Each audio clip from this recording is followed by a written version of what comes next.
मैं हूं नफीसा खान और आप देख रहे हैं बोल्ड स्काई।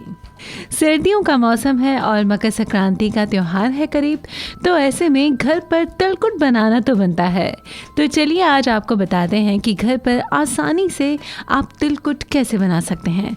पर उससे पहले आपको बता दें कि तिलकुट को कुछ लोग तिल के लड्डू या फिर कहीं कहीं पर इसे तिलकुटा भी कहा जाता है।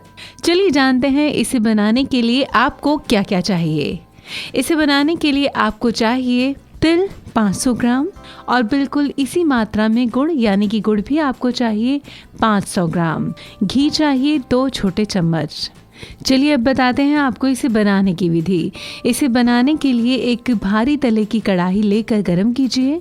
अब मीडियम आंच करके तिल को इस कढ़ाई में डालिए और लगातार चमचे से चलाते रहिए। अगर ज़रूरत पड़े तो चूल्हे की आंच को बिल्कुल धीमी कर लीजिए, क्योंकि तिल बहुत जल्दी जलते हैं और एक बार अगर तिल जल जाएं तो फिर इनमें कड़वाहट आ जाती है। इसीलिए ध्यान से इसे भूनें। जब तिल भुन जाए, यानी कि जब आप तिल को हाथ से मसलें या तोड़ें तो वो चूरा हो जाए, तो समझिए आपके तिल भुन चुके हैं। अब इसे आंच से उतार लीजिए।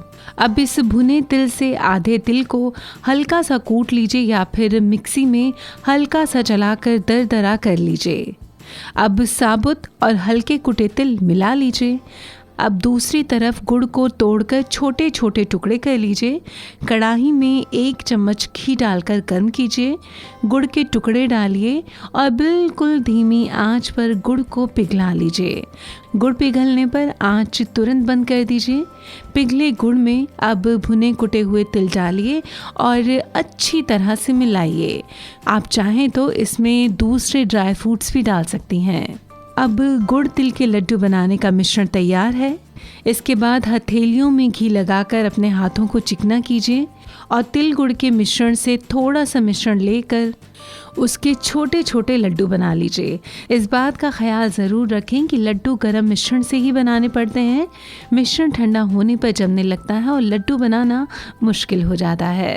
जब तिल गुड़ के लड्डू तैयार हो जाएं तो आप चाहें तो इसे उसी वक्त खा सकते हैं या फिर आप चाहें तो इसे ठंडा करके, यानी कि 4-5 घंटे हवा में रखने के बाद आप इन्हें एयर टाइट कंटेनर में भर के रख लीजिए और लगभग 3 महीने तक आप इन लड्डुओं का मज़ा ले सकती हैं।